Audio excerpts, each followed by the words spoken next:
আজকে ক্লাসে তোমাদের সবাইকে স্বাগত।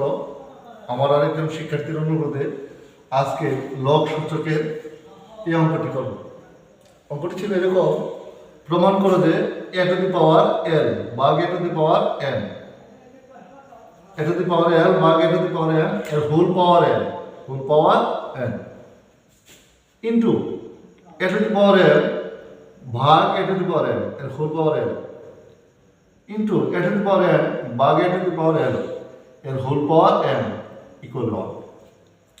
আমি একটু আগে যে অঙ্কটা করলাম এখানে তোমাদেরকে বলে দিয়েছিলাম যে কোথাও যদি প্রমাণ করো যে বলে, তাহলে আমি প্রথমে দেখব সমান চিহ্নের দুই পাশে দুইটা অংশ আছে। সমান চিহ্নের দুই পাশে দুইটা অংশ আছে। দেখবো ডান হাতের দিকে একটা অংশ আছে, বাম হাতের দিকে একটা অংশ আছে, ডান হাতের দিকে একটা অংশ আছে।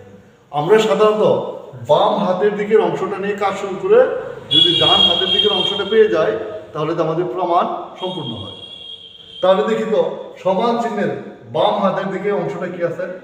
এটাকে লিখতে গেলে আমরা লিখব L H S, অর্থাৎ লেফট হ্যান্ড সাইড, বাম হাতের দিকে। তাহলে বাম হাতের দিকে কি আছে? a এর পাওয়ার l ভাগ a এর পাওয়ার n এর whole power n into a এর পাওয়ার n ভাগ a এর পাওয়ার n এর whole power l into a এর পাওয়ার n ভাগ a এর পাওয়ার l এর হোল পাওয়ার n। আচ্ছা, এই জন্য আমাদেরকে দুইটি সূত্র আগে জেনে নিতে হবে। সূত্র দুইটা ছিল এরকম: যদি a টু দি পাওয়ার এর উপর হোল পাওয়ার n থাকে তাহলে আমরা এটাকে a to the power m গুণ n, অর্থাৎ দুইটা পাওয়ারকে গুণ করে লিখতে পারি। দুইটা পাওয়ারকে গুণ করে লিখতে পারি, কোনো অঙ্কের প্রয়োজন নেই। আবার এই পাওয়ার দুটোকে ইন্টারচেঞ্জ করতে পারবো। a টু দি পাওয়ার nটাকে ভিতরে লিখে mটাকে বাইরে। এই অংশটা আমার এই অঙ্কে লাগবে না, কিন্তু আমি যেহেতু এটা পরে তাই লিখে দিলাম, আমার এই অংশটুকুই হবে। দুইটা পাওয়ার পাশাপাশি থাকলে এটাকে গুণ করে দিতে হবে। আরেকটা তথ্য লাগবে আমাদের, a ভাগ b, অর্থাৎ লব এবং হর এর উপর যদি একই পাওয়ার হয়, এই দুইটা পাওয়ার, এই পাওয়ারটা লবকেও দিতে পারবো এবং হরকেও দিতে পারবো। এই দুইটা তথ্য জানলে আমি অঙ্কটা করতে পারবো। তাহলে একটু লক্ষ্য করো, এই যে a to the power l এর সাথে পাওয়ারটা কত? n। যেহেতু এটা হোল পাওয়ার, এই পাওয়ারটা একবার এর সাথে যাবে, এই পাওয়ারটা একবার এর সাথে হবে। তাহলে আমার কি দাঁড়াচ্ছে? a to the power l এর সাথে n, আবার নিচে আছে a to the power m। এই পাওয়ারটা যেহেতু হোল পাওয়ার n এর সাথে m এর সাথে আসবে, তাহলে m n into a to the পাওয়ার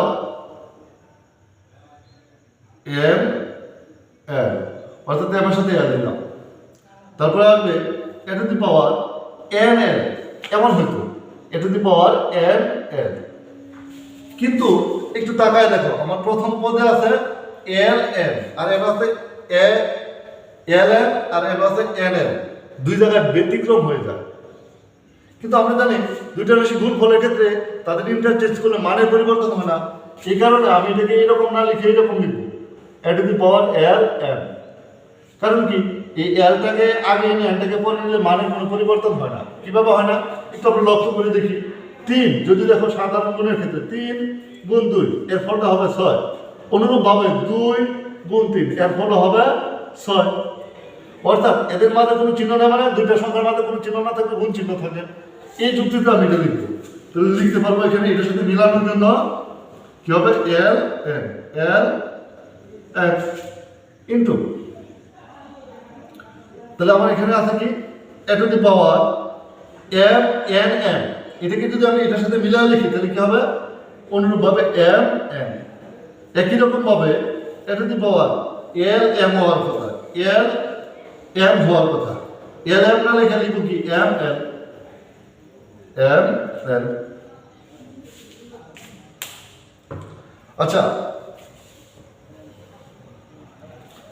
এখন আমরা জানি লব এবং হরের যদি উপরে এবং নিচে একই সংখ্যা বা রাশি থাকে তাহলে তাদেরকে আমরা ভাগ করলে কেটে দিতে পারি। তাহলে দেখো এখানে আছে a to the power ln, a to the power ln, এখানে আছে a to the power ln, এই দুটো একই জিনিস কাটা। এখানে নিচে আছে a to the power mn, এখানে উপরে আছে a to the power mn, কাটা একই জিনিস। এখানে আছে a to the power ml, এখানে আছে ml, একই জিনিস উপরে নিচে থাকলে কাটা। আমরা জানি গুণ এবং ভাগের ক্ষেত্রে, গুণ এবং ভাগের ক্ষেত্রে যদি কিছুই কাটার পরে অবশিষ্ট না থাকে তাহলে তার মান হবে 1। তবে আবার কোথাও যোগ বিয়োগ করলে কোথাও কোনো জিনিস না থাকলে এখানে 1 লিখতে দেবে না, 0 হবে। যেহেতু আমি গুণ এবং ভাগ করছি, যে গুণ চিহ্ন ভাগ চিহ্ন আছে, গুণ এবং ভাগের ক্ষেত্রে কোনো জিনিস অবশিষ্ট না থাকলে এখানে 1 থেকে যায়। ধন্যবাদ, আজকে এই পর্যন্ত।